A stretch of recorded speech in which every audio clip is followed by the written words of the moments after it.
Hello friends, आज इस video में हम देखने वाले हैं पोर्टर्स 5 फोर्सेस मॉडल।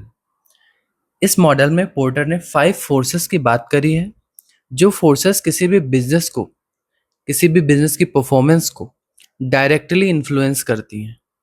हर बिजनेस का मेन मोटिव क्या होता है? प्रॉफिट कमाना और मार्केट में स्टैंड करना। अब जाहिर सी बात है, आपका कोई बिजनेस होगा तो आप चाहेंगे आपका बिजनेस टिका रहे लंबे टाइम के लिए मार्केट में और ज़्यादा से ज़्यादा प्रॉफिट अर्न करे। But at the same time हम देखते हैं बहुत सारी ऐसी कंपनीज हैं जो आती हैं, अच्छे अच्छे प्रोडक्ट्स लॉन्च करती हैं और आफ्टर सम टाइम वो डिसअपियर हो जाती हैं मार्केट से, क्योंकि वो कंपनीज लैक करती हैं स्ट्रैटेजिक डिसीजन मेकिंग में। उन्हें नहीं पता होता कौन कौन से फोर्सेस उनके बिजनेस को अफेक्ट करने वाले हैं। प्रॉपर असेसमेंट ना करने की वजह से वो कंपनीज फेल हो जाती हैं। इसीलिए पोर्टर ने हमें 5 फोर्सेस मॉडल दिया हुआ है कि इन 5 फोर्सेस से आपको अपने बिजनेस को बचाना है। अपनी जो भी स्ट्रेटेजिक डिसीजन मेकिंग आप कर रहे हैं उसमें इन 5 फोर्सेस का असेसमेंट आपको ज़रूर करना है, ताकि आप मार्केट में स्टैंड कर सकें और अपनी प्रॉफिटेबिलिटी को मेंटेन कर सकें। तो आइए पहले इसका ओवरव्यू देखते हैं हम।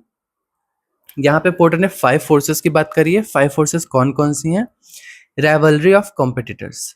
तो कॉम्पिटिटर्स के बीच में जो राइवलरी है उसका असेसमेंट करते हैं हम। Potential of new market entrants, जो भी मार्केट में नए कॉम्पिटिटर्स आ रहे हैं उनको देखना और उनसे अपने बिजनेस को बचाना, राइट डिसीजन लेना सो दैट आप उनको बीट कर सकें। सप्लायर स्ट्रेंथ, हमारे सप्लायर की कितनी स्ट्रेंथ है, क्योंकि अगर हमारे सप्लायर पावरफुल होंगे तो वो अपनी मनमानी से प्राइसेस को, जो सप्लाई ऑफ गुड्स है उसको हाई लो कर सकते हैं। तो उसकी स्ट्रेंथ को एसेस करना, और इस केस में हम क्या कर सकते हैं, डाइवर्सिफाई कर सकते हैं, दूसरे सप्लायर्स को भी हम अपने कांटेक्ट में ले सकते हैं सो दैट अगर एक सप्लायर से हम सामान लेंगे तो वो अपनी मनमानी कर सकता है। कस्टमर स्ट्रेंथ, हमारे कस्टमर की कितनी स्ट्रेंथ है। कस्टमर के पास अगर ज़्यादा ऑप्शंस होंगे तो कस्टमर की स्ट्रेंथ हो गया, कस्टमर के पास ज़्यादा ऑप्शन नहीं है इसका मतलब कस्टमर की स्ट्रेंथ वीक है। थ्रेट ऑफ सब्स्टिट्यूट्स, हम जिस भी प्रोडक्ट का बिजनेस कर रहे हैं उसके कितने सब्स्टिट्यूट मार्केट में हैं, तो उसका भी हमें ध्यान रखना है और हमें कुछ ना कुछ यूनिक प्रोड्यूस करना है सो दैट ऐसा ना हो कि हमारा प्रोडक्ट की डिमांड ही खत्म हो जाए और दूसरे प्रोडक्ट जो हैं उन पे लोग स्विच हो जाएं। This was the overview. अब हम देखेंगे इंट्रोडक्शन, बेसिक इंट्रोडक्शन देखेंगे पहले। डेफिनेशन आइए देखते हैं पहले। Porters 5 forces model is a strategic tool. ये क्या है? एक स्ट्रेटेजिक टूल है used to analyze an industry's competitive forces and profitability। तो ये हमारी कहाँ हेल्प करता है? किसी भी इंडस्ट्री की कॉम्पिटिटिव फोर्सेस, यानी आपकी जो भी इंडस्ट्री है उसको कौन कौन कंपटीशन दे रहा है। सो मोबाइल कंपनी का हम एग्जांपल लेते हैं। तो मोबाइल कंपनीज में कौन कौन सी कंपनीज आती हैं? Apple, Samsung and Google. ये 3 टॉप कंपनीज आती हैं। तो अब इन टॉप कंपनीज, ये तीनों एक दूसरे के कॉम्पिटिटर्स हैं। ऐसा नहीं है कि तीनों साथ में बिजनेस कर रहे हैं, एक दूसरे को भी ये लोग टक्कर देने की कोशिश करते हैं। तो एप्पल अपने फोन्स को, एप्पल की ऑलरेडी ब्रांड वैल्यू है तो एप्पल अपनी ब्रांड वैल्यू को मेंटेन करता है, लेकिन साथ में एप्पल ये भी ध्यान रखता है कि हमें कुछ ना कुछ इनोवेटिव बनाना है, क्योंकि अगर हम जरा सा चूके तो हमारे जो कॉम्पिटिटर्स हैं वो हमसे आगे निकल जाएंगे। एप्पल हर साल आपने देखा होगा कुछ ना कुछ इनोवेशन, कुछ ना कुछ नई चीज लाने की कोशिश करता है। उसी तरह गूगल है, गूगल अपने फोन्स लॉन्च करता है तो उसमें गूगल कुछ ना कुछ ऐसा डालने की कोशिश करता है कि लोग एप्पल की जगह उसके फोन को प्रेफर करें, क्योंकि उसके हाई रेंज के भी फोन आते हैं। तो उसको कुछ ना कुछ यूनिक, अब उसने कैमरा बहुत अच्छा लाने की कोशिश करी, उसमें एआई वगैरह इंट्रोड्यूस किया, बहुत सारी चीजें डालने की कोशिश करी सो दैट वो एप्पल को कॉम्पीट कर सके। उसी तरह सैमसंग है, सैमसंग ने फोल्डेबल फोन लॉन्च किए और बहुत सारे इनोवेशन करने की सैमसंग भी कोशिश करता है सो दैट अपने कॉम्पिटिटर को बीट कर सके। इसी तरह ये तीनों मार्केट में टिके हुए हैं, अगर एक भी थोड़ा सा पीछे रहा तो वो गायब हो जाएगा मार्केट से। ऐसी सिचुएशन है, समझ लीजिए। तो ऐसे में पोर्टर का जो ये 5 फोर्सेस मॉडल है ये हमारी हेल्प करता है कि हम इन 5 फोर्सेस को कंटिन्यूअस चेक में रखें और अपने बिजनेस को अच्छे डिसीजन लेके अपने बिजनेस को मार्केट में स्टैंड करवा सकें। पर्पस देखते हैं, इसका क्या पर्पस है? Help businesses assess competition. Businesses की हेल्प करता है कि वो कंपटीशन का असेसमेंट कर सकें। कंपटीशन का असेसमेंट करेंगे, हमें पता लगेगा कितना कंपटीशन है, क्या क्या मार्केट में आ रहा है, न्यू ट्रेंड्स क्या हैं, और उस हिसाब से हम मार्केट में स्टैंड कर सकते हैं। Identifies factors influencing profitability.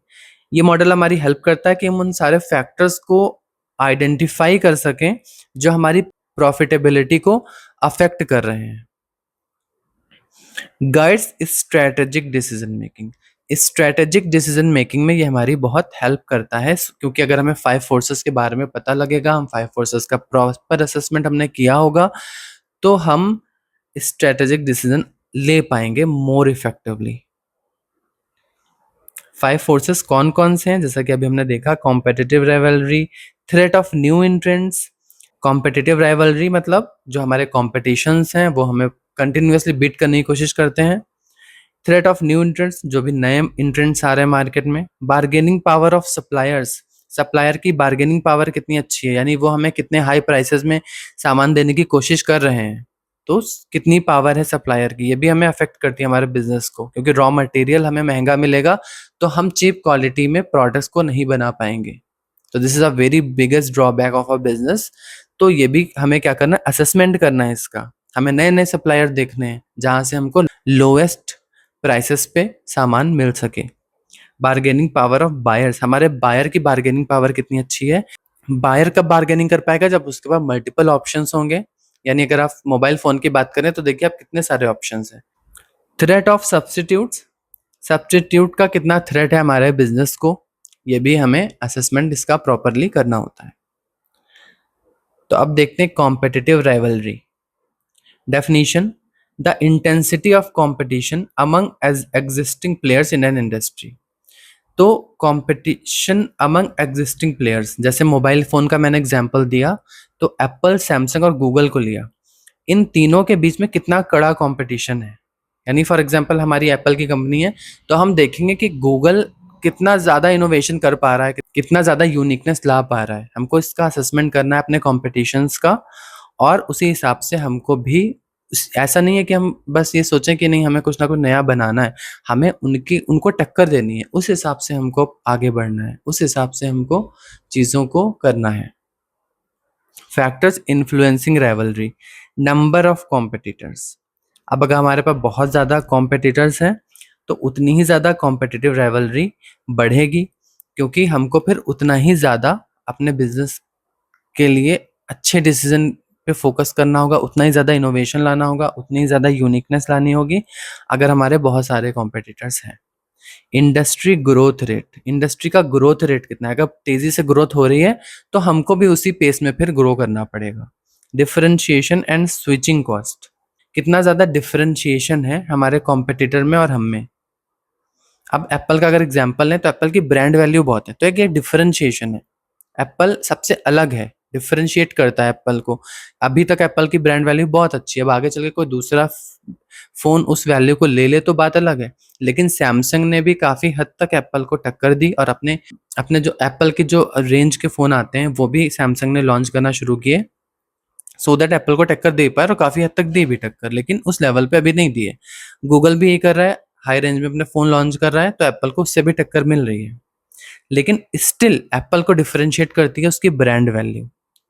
Switching cost, switching cost का मतलब अगर हम स्विच कर रहे हैं, फॉर एग्जांपल मेरे पास आईफोन है और मैं एंड्रॉयड पे यानी गूगल पे या सैमसंग पे स्विच करने वाला हूँ, तो उसका कितना नुकसान होगा मुझे, क्योंकि एप्पल का पूरा इकोसिस्टम होता है। मैं पूरा इकोसिस्टम एप्पल का यूज़ कर रहा हूँ। मान लीजिए मेरे पास मैकबुक भी है, और एप्पल के जो भी डिवाइसेस आते हैं, स्मार्ट वॉच, एयरपॉड्स, सब कुछ है मेरे पास। तो इसका जो इकोसिस्टम का बेनिफिट है वो मैं लूज कर दूंगा, तो स्विचिंग कॉस्ट मुझे उठानी पड़ेगी। इस वजह से मैं स्विच नहीं करूंगा, I will remain on Apple. तो स्विचिंग कॉस्ट कितनी है अगर कोई कस्टमर आपके प्रोडक्ट से दूसरे प्रोडक्ट पे स्विच कर रहा है? तो आपको अपने प्रोडक्ट में ऐसी यूनिकनेस लानी है कि अगर कोई स्विच भी करना चाहे तो उसको बहुत ज़्यादा हैवी कॉस्ट बेयर करनी पड़े। एग्जाम्पल देखते हैं, automobile industry, Ford, Toyota, Honda, ये तीनों कंपनी प्राइसेस पे बहुत ज़्यादा कॉम्पीट करती हैं, क्योंकि सिमिलर प्रोडक्ट्स तीनों कंपनी लॉन्च करती हैं, तो वहाँ पे कस्टमर के पास बहुत सारे ऑप्शंस होते हैं। थ्रेट ऑफ न्यू एंट्रेंट्स, अब हमारा बिजनेस है उसमें न्यू एंट्रेंट्स का थ्रेट कितना है हमको। अगर मोबाइल का हम बिजनेस कर रहे हैं, मोबाइल की इंडस्ट्री है हमारी, तो वहाँ पे न्यू एंट्रेंट्स का थ्रेट इतना ज़्यादा नहीं होता, आपने देखा होगा। अब अगर आप शॉप खोलते हैं, कोई जनरल स्टोर खोलते हैं, तो देखिए कितने सारे लोग जनरल स्टोर खोल के बैठ जाते हैं, तो वहाँ पे न्यू एंट्रेंट्स का आना बहुत आसान है। It varies on business to business कि न्यू एंट्रेंट्स का थ्रेट हमको कितना है। तो वो भी हमको, उसका भी असेसमेंट हमको प्रॉपरली करना होगा। डेफिनेशन देखते हैं। द ईज और difficulty for new players to enter an industry. हमको ये असेसमेंट करना है कि जिस चीज़ का हम बिजनेस कर रहे हैं उसमें न्यू इंट्रेंट इजिली आ सकते हैं या उनको डिफिकल्टी होगी, क्योंकि उसी हिसाब से फिर हम प्रिपेयर रह सकते हैं। अब देखते हैं बैरियर्स टू एंट्री। जो भी न्यू इंट्रेंट्स हैं उनको क्या क्या बैरियर फेस करने पड़ते हैं जब वो एक इस्टेब्लिश्ड मार्केट में एंटर करते हैं। Economies of scale. जो भी इस्टेब्लिश्ड फर्म्स हैं वो ऑलरेडी लार्ज क्वांटिटी में प्रोडक्ट्स को बना रहे हैं, तो उनको पर यूनिट प्रोडक्ट सस्ता पड़ता है। और जो भी न्यू एंट्रेंट्स हैं वो कम वॉल्यूम में बनाते हैं, तो उनको पर यूनिट, क्योंकि जब ज़्यादा प्रोडक्ट्स बनते हैं तो उनकी कॉस्ट कम आती है, क्योंकि जब बल्क में आप हर चीज़ खरीदेंगे सप्लायर से तो आपको हर चीज़ सस्ती मिलेगी। जो न्यू एंट्रेंट्स हैं वो स्मॉल क्वांटिटी में बनाते हैं तो उनको पर यूनिट ज़्यादा कॉस्ट पड़ती है, जिस वजह से उनके लिए प्रॉब्लम्स खड़ी होती हैं। Brand loyalty. जो इस्टेब्लिश्ड फर्म्स हैं उन पे कस्टमर ट्रस्ट करते हैं, क्योंकि वो काफ़ी टाइम से हैं। जैसे गूगल है, सैमसंग है, तो बहुत ही पुरानी कंपनीज है, एप्पल है, तो लोग ट्रस्ट करते हैं। अभी कोई नई कंपनी आएगी तो कोई इस पे ट्रस्ट नहीं करेगा। Next is high startup cost. जब भी आपको नया बिजनेस स्टार्ट करते हैं आपको बहुत सारे कैपिटल की जरूरत पड़ती है, तो इसीलिए बहुत सारे न्यू एंट्रेंट्स इस वजह से मार्केट में नहीं आ पाते, because they don't have this much capital. Example देखते हैं, airline industry. High capital investment and regulatory requirements limit new entrants. तो एयरलाइन इंडस्ट्री की अगर हम बात करें तो यहाँ पे बहुत सारे कैपिटल की जरूरत पड़ती है, क्योंकि ऑब्वियसली हमें इतने सारे प्लेन्स, इतना सारा इंफ्रास्ट्रक्चर बिल्ड करने में बहुत सारा पैसा लगता है। तो इस वजह से प्लस बहुत सारी रेगुलेटरी रिक्वायरमेंट्स होती हैं, इस वजह से बहुत सारे न्यू एंट्रेंट्स हैं वो आ ही नहीं पाते इस बिजनेस में। तो आपका बिजनेस कैसा है इसका असेसमेंट आप करिए कि न्यू एंट्रेंट्स आ पा रहे हैं या नहीं आ पा रहे हैं, कितना मुश्किल है न्यू एंट्रेंट्स का आना। अगर न्यू एंट्रेंट्स आपके बिजनेस में इजीली एंटर कर सकते हैं तो this is a threat for you. Bargaining power of suppliers. अब सप्लायर के पास कितनी बार्गेनिंग पावर है। अगर हम एक दो सप्लायर से सामान लेते हैं तो सप्लायर अपनी मनमानी कर सकता है, अपने प्राइसेस को बढ़ा घटा सकता है, अगर हमारे पास और कोई ऑप्शन नहीं है। तो हमेशा जितने ज़्यादा सप्लायर हमारे पास होंगे हमारे लिए उतना ही बेनिफिशियल होगा, क्योंकि अगर एक सप्लायर प्राइस बढ़ाता है या दो सप्लायर प्राइस बढ़ाते हैं हम स्विच कर सकते हैं easily to other suppliers. Definition देखते हैं, the ability of suppliers to influence prices and terms. तो सप्लायर्स कितने केपेबल हैं प्राइसेस एंड टर्म्स को बढ़ाने के लिए। इफ दे आर, तो this is a big disadvantage for us. Factor influencing supplier power. अब सप्लायर की पावर को कौन कौन से फैक्टर्स इन्फ्लुएंस करते हैं। नंबर ऑफ सप्लायर्स, हमारे पास कितने सप्लायर्स हैं। अगर हमारे पास ज़्यादा सप्लायर हैं तो this is a big advantage for us, और सप्लायर अपनी मनमानी नहीं कर पाएगा, क्योंकि उसे पता है हमारे पास और ऑप्शंस हैं। अगर वो सही से हमको सही प्राइसेस में प्रोडक्ट नहीं देगा, रॉ मटेरियल नहीं देगा, तो हम कहीं और से भी परचेस कर सकते हैं। Availability of substitute input. हमारे पास अवेलेबिलिटी कितनी है सब्स्टिट्यूट इनपुट की। अगर सब्स्टिट्यूट इनपुट का मतलब कि एक तरह का रॉ मटेरियल चाहिए, हम दूसरे रॉ मटेरियल से भी काम चला सकते हैं। तो अगर स्नैपड्रैगन हम अपने फ़ोन में यूज़ करते हैं, लेकिन जो स्नैपड्रैगन कंपनी है इसने क्या किया, प्राइस बढ़ा दिए, तो हमारे पास दूसरे प्रोसेसर्स के भी ऑप्शन मौजूद हैं। हम अपने फ़ोन में दूसरे प्रोसेसर भी यूज़ कर सकते हैं instead of Snapdragon. Dependence of on suppliers. तो हमारी कितनी डिपेंडेंस है सप्लायर के ऊपर।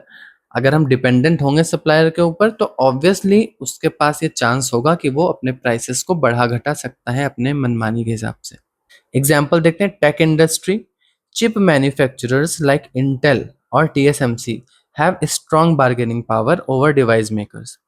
तो इंटेल के पास बार्गेनिंग पावर बहुत ज़्यादा है। क्यों? क्योंकि इंटेल के अलावा बहुत ज़्यादा ऑप्शंस नहीं रहते कंपनी के पास। बहुत से लोग हैं जो इंटेल के ही चिपसेट को प्रेफर करते हैं। तो ऐसे में जो भी लैपटॉप की कंपनीज हैं, जो भी कंप्यूटर्स या CPUs बनाती हैं, उनके पास ज़्यादा ऑप्शन नहीं रहते, उन्हें इंटेल से ही लेना है।